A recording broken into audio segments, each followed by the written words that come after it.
Blessings, salutations, greetings. Listen, I'm sitting here at the car wash, and so as I was having a thought today, as I see a lot of criticism about former First Lady Michelle Obama and her decision to skip the inauguration service for now elected President Donald Trump. And some of the comments I'm seeing, especially from black men and black women, are disturbing, simply disturbing. So disturbing that I had to stop and sort of say something about this, because not because I just feel like chiming in, but because I was also part of a Zoom earlier today, and maybe I'll get to it if time permits, but I'm discovering on these platforms. Take the time. First and foremost, I stand with former First Lady Michelle Obama in her decision not to show up for the inauguration of now elected President Donald Trump. You all don't know what conversations took place behind closed doors between her and her husband. All right. So let me say this for the fake outrage and the bots and whoever it is that are out there making these statements. You don't know what conversations she had with her husband beforehand. And you all speak as though she just decided, oh, I'm not going. You know what, Barack? You just go. I'm not going. I don't care what you say. If you think, right, that's how that went, then I believe you're sadly mistaken.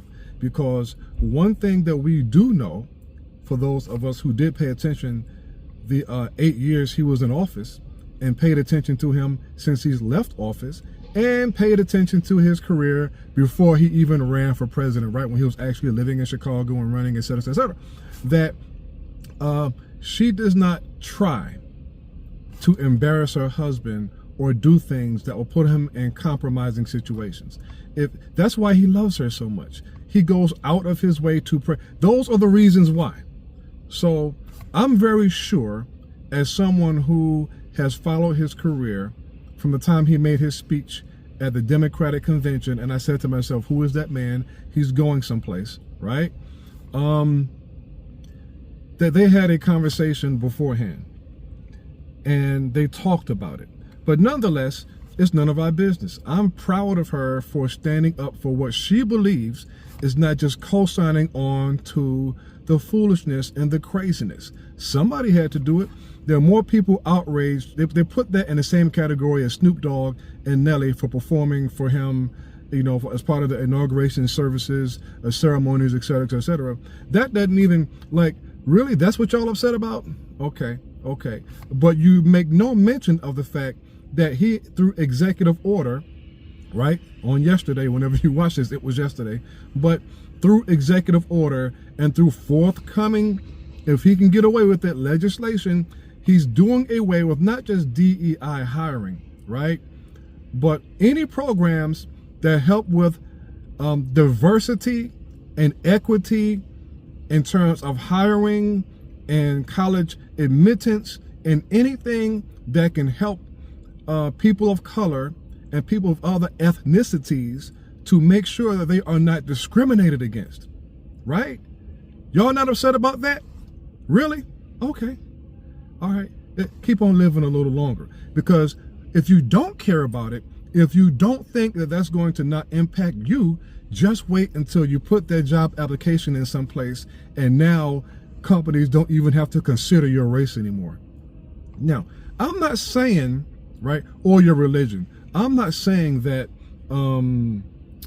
there aren't honest brokers out there who will look at you and try to hire you based upon the content of your character and not the color of your skin. I am not saying that there are not individuals out there who do that. But what I am saying is, follow the money. Why is it that all these big tech companies and all these movers and shakers, all these billionaires, all these people are lining up and aligning with Trump and these policies, right? Who do you think are going to be affected by these policies? Come on, somebody, right? Come on, follow the money. So y'all not upset about that, but you're upset that she decided to skip his inauguration ceremony? The same guy who did not have the wherewithal when President Biden was sworn in to even show up and demonstrate a peaceful transfer of power. He left out the back door of the White House and flew away, right? Were y'all making videos about that? If so, repost those, right? So we can see that you're not just outraged about former First Lady Michelle Obama, but you are also just as equally outraged by that. An executive order was signed on yesterday, right? Or was it the day before, the same day he took office, that begins the process, if he can get away with it, because we don't know if it's constitutional or not, but trying to do away with birthright citizenship. Woo! Okay, that's a lot to unpack right there. And for those of you who may not understand, this could get pretty weedy, right, in terms of where the legislation lies and who, according to the Constitution and the law, if you have a child by someone who is not a U.S. citizen, your child automatically becomes a citizen, right? That also applies, if I'm not mistaken, if that child is born overseas. Some of this we had to learn when I was in the military. So that child is they're naturally a citizen. So there are some gray areas in terms of people who came here illegally, right? And they've been living in the shadows, right? I'm just giving you I'm surmising this. And so therefore they have kids. Their kids are born here in the United States. So are they citizens or are they not citizens? That's what we're dealing with. So if you have people in your family, kids or grandkids or brothers and sisters and uncles or whoever, and they have kids by someone who might be linked to someone who was not exactly here legally, well, that can just about put that entire family, and now they're part of your family, at risk. Yeah. So maybe some of you are old enough to remember some of these raids.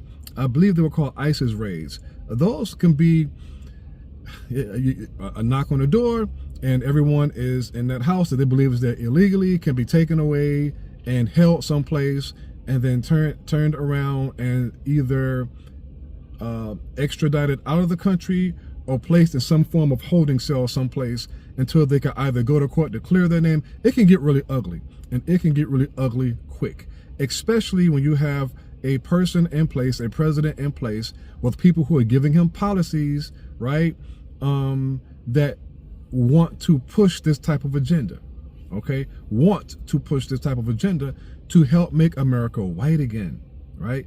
This has nothing to do with crime.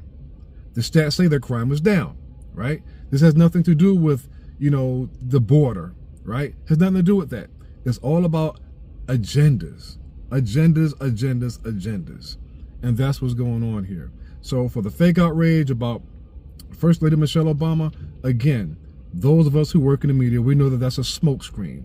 We know that that's fake outrage, so that you're not paying attention to the things that are really going on behind the scenes. And that's what it was like the first 4 years he was in office before, right? While you're looking at the shiny object over there, he's doing other things behind closed doors with that you can't see. That's how January 6th happened, right? He was quiet the whole month of December and all this stuff. Didn't nobody hardly hear from him. Then all of a sudden on January 6th, these people stormed the Capitol. Well, he was sort of quiet, but he was busy plotting, right? So while we're upset over Michelle Obama, they're trying to pass policies and normalize things that are going to make life difficult for us ordinary Americans. You already can't fact check anymore. Most of these companies have already said that they're doing away with fact checking, right? So you don't know what's true and what's not true in some cases on social media, right? Now, especially thanks to Twitter, you can buy verification, right? To have that check next to your name.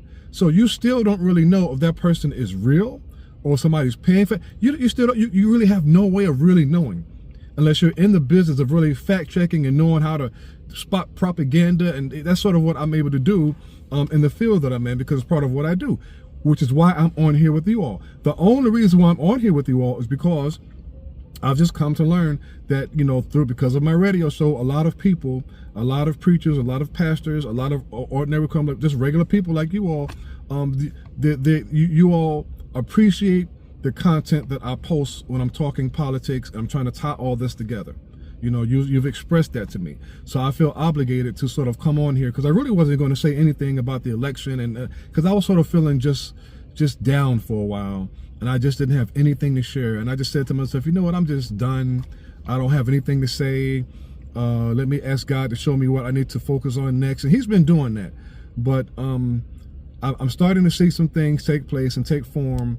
And these things are important enough for me to come on here and share them with you. We must not only remain vigilant, but we can't fall for the okie doke.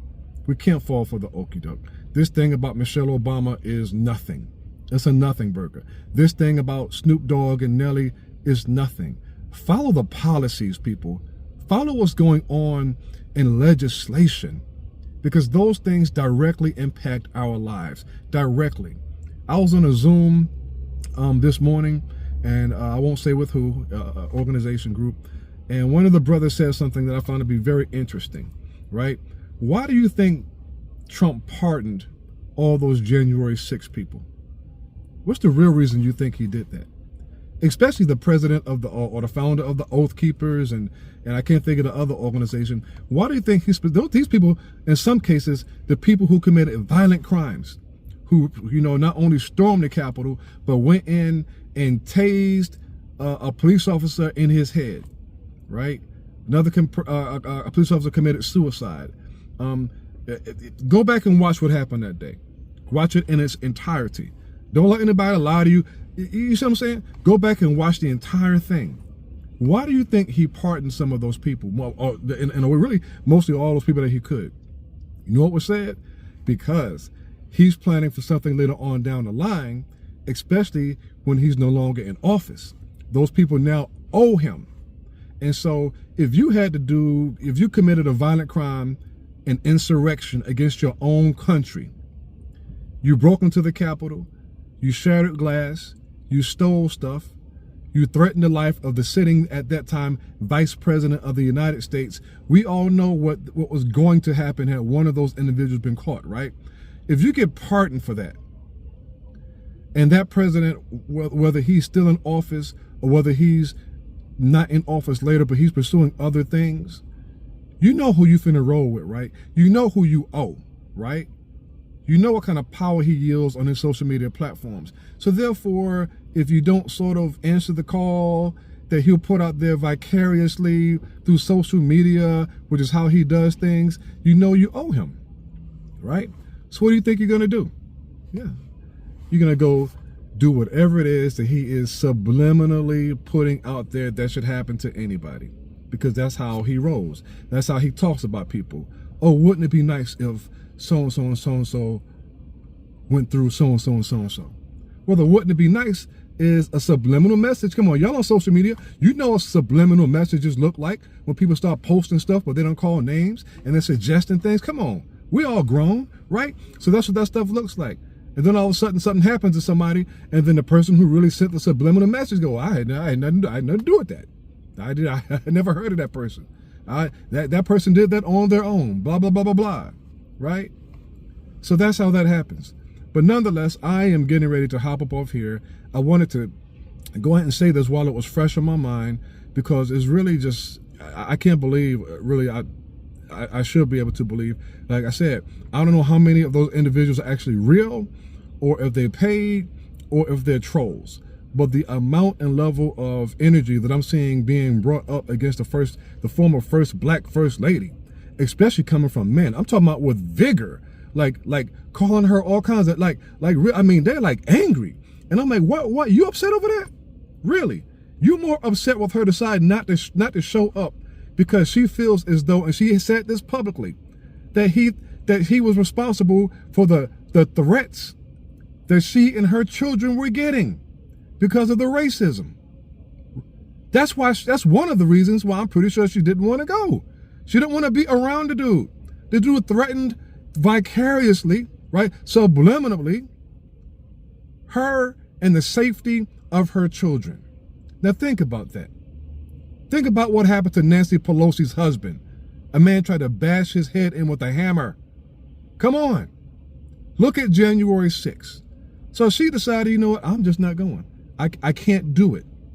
Because she's privy to more information than you and I will ever see. Ever. So that's where I stand on that. That's where I look at that. And like I said, follow the money. Just follow the money. Look at the people he pardoned.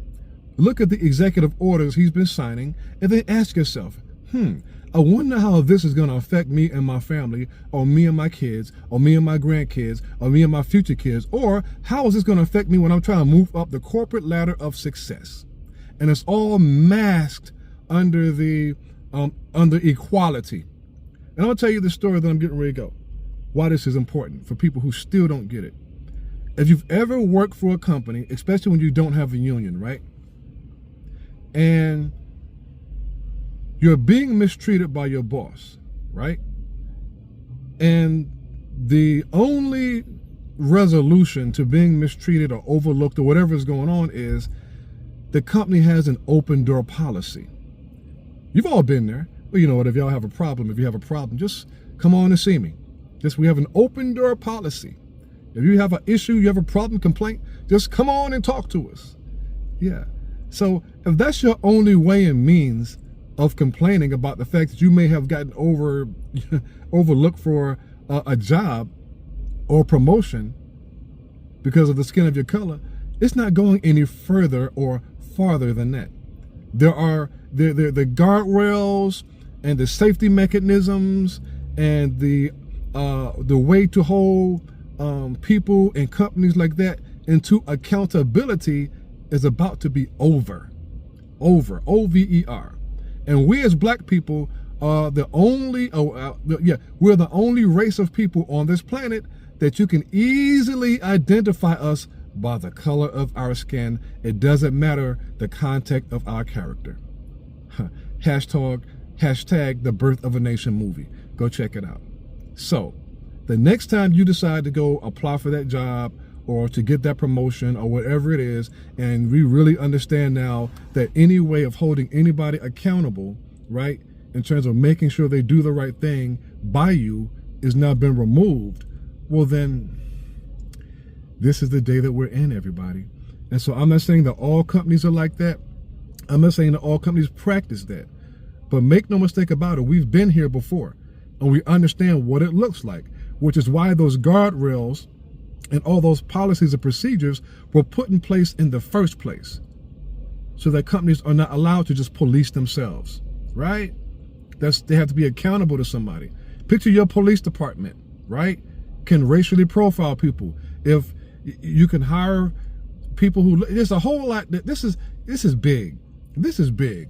And so if you're still concerned with why former First Lady Michelle Obama decided to skip the inauguration over somebody who tried to overthrow his own country, then I think that this conversation is, we're not on the same level playing field. Those are my thoughts. That's how I feel about it. And so, yeah, thank you for watching.